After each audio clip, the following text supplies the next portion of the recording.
नाशिकमधील आदिवासी विकास भवनात पार पडलेल्या या भेटीत जीवा पांडू गावित आणि शेतकरी प्रतिनिधींनी विविध प्रलंबित प्रश्नांवरून सरकारचे कान टोचले।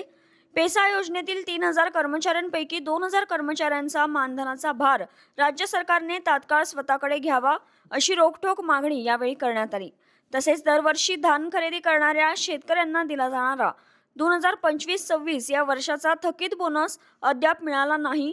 हा निधी शेतकऱ्यांच्या खात्यावर तातडीने जमा करावा याकडे मंत्र्यांचं लक्ष वेधण्यात आलं। याशिवाय आदिवासी सहकारी सोसायट्यांनी शासनाला केलेल्या धान पुरवठ्याचे प्रलंबित कमिशन आणि वाहतूक भाडे अद्याप रोखून ठेवण्यात आले। हा निधी त्वरित वर्ग करून सोसायट्यांना दिलासा द्यावा अशी ठाम भूमिका शिष्टमंडळाने मांडली। मंत्री डॉक्टर अशोक उईके यांनी या सर्व मागण्या ऐकून घेत निवेदन स्वीकारले।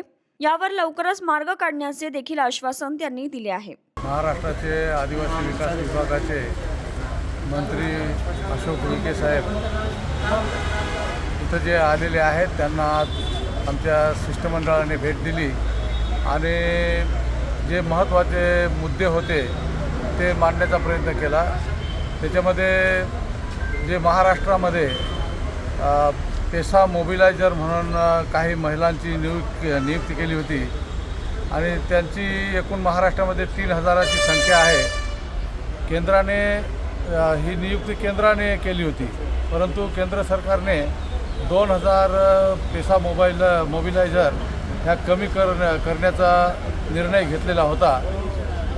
म्हणून आम्ही मंत्री महोदयांना विनंती केली की 2000 ह्या केंद्र सरकारने कमी करण्याचा जो निर्णय घेतलेला आहे तर 2000 मोबिलायझरचा जे मानधन आहे ते महाराष्ट्र गव्हर्नमेंटने सहन करावं आणि बाकीचे जे 1000 मोबिलायझरचं मानधन आहे ते केंद्र सरकार देणारच आहे। तर ते जास्त फरक नव्हता, जो 12-13 कोटीचा फरक होता आणि मंत्री महोदयाने ते मान्य केलं की हे मी मुख्यमंत्री महोदयांना सांगून आणि याच्यामध्ये आपल्या महाराष्ट्राच्या आदिवासी विकास विभागातून त्यांचं मानधन देण्यात येईल अशा प्रकारचं आम्हाला त्यांनी आश्वासन दिलं।